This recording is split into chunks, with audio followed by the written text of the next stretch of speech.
राधे राधे प्रिय दर्शकों, स्वागत है आप सभी का शुभ मुहूर्त के यूट्यूब चैनल में। जानिए इस वीडियो में योगिनी एकादशी 2024 2 जुलाई को योगिनी एकादशी, जानिए पूजा विधि, महत्व और कथा। आषाढ़ माह के कृष्ण पक्ष की एकादशी को धर्म ग्रंथों में योगिनी एकादशी कहा गया है। वैदिक पंचांग के अनुसार एकादशी तिथि 1 जुलाई को सुबह 10:26 पर शुरू होगी और अगले दिन 2 जुलाई को सुबह 8:34 पर समाप्त होगी। उदया तिथि के अनुसार योगिनी एकादशी 2 जुलाई को मंगलवार को मनाई जाएगी। इसी दिन भगवान विष्णु को निमित्त व्रत भी रखा जाएगा। सभी एकादशियों का पुण्य फल इनके महत्व के अनुसार होता है।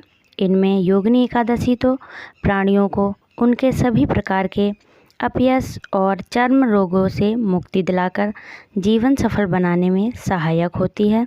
जानिए योगिनी एकादशी पूजा विधि। इस दिन प्रातःकाल उठकर स्नान करके पीले रंग के वस्त्र धारण करें। फिर भगवान विष्णु का ध्यान करते हुए व्रत का संकल्प लें। इस दिन भगवान विष्णु के साथ साथ पीपल के वृक्ष की पूजा का भी विधान है। साधक को इस दिन व्रती रहकर भगवान विष्णु की मूर्ति को ओम नमो भगवते वासुदेवाय मंत्र का उच्चारण करते हुए स्नान आदि कराकर वस्त्र, चंदन, जनेऊ, गंध, अक्षत, पुष्प, धूप दीप, नैवेद्य, तंबूल आदि समर्पित करके आरती उतारनी चाहिए। शाम के समय भगवान के आगे घी का दीपक प्रज्वलित कर हरि नाम का कीर्तन करें। जानिए महत्व। पद्म पुराण के अनुसार योगिनी एकादशी का महत्व समस्त पातकों का नाश करने वाली संसार सागर में डूबे हुए प्राणियों के लिए सनातन नौका के समान है। यह देह की समस्त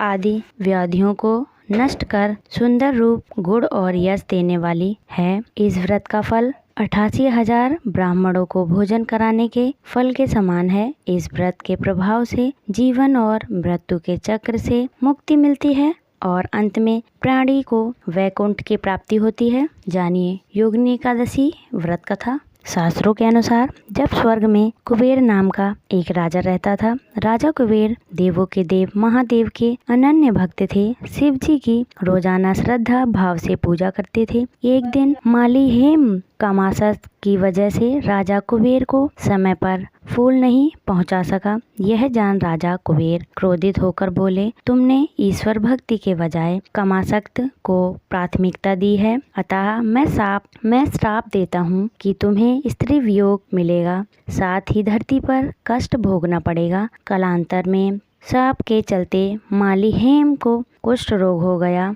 वर्षों तक हेम को पृथ्वी पर दुख और कष्ट सहना पड़ा। एक दिन माली हेम को मार्कंडे ऋषि के दर्शन हुए। उस समय उसने मार्कंडे ऋषि से अपनी व्यथा बताई। तब मार्कंडे ऋषि ने माली हेम को योगिनी एकादशी के बारे में बताया। मार्कंडे ऋषि ने कहा, इस व्रत को करने से तुम्हारे समस्त पापों का नाश होगा, साथ ही तुम्हें स्वर्ग लोक भी प्राप्त होगा। माली हेम ने विधि विधान से एकादशी का व्रत रखा, साथ ही भगवान विष्णु की पूजा उपासना की। इस व्रत से पुण्य प्राप्त थे। हेम को स्वर्ग की प्राप्ति हुई। इस वीडियो में थी इतनी जानकारी। ऐसे ही जानकारी के लिए चैनल को लाइक करें, सब्सक्राइब करें।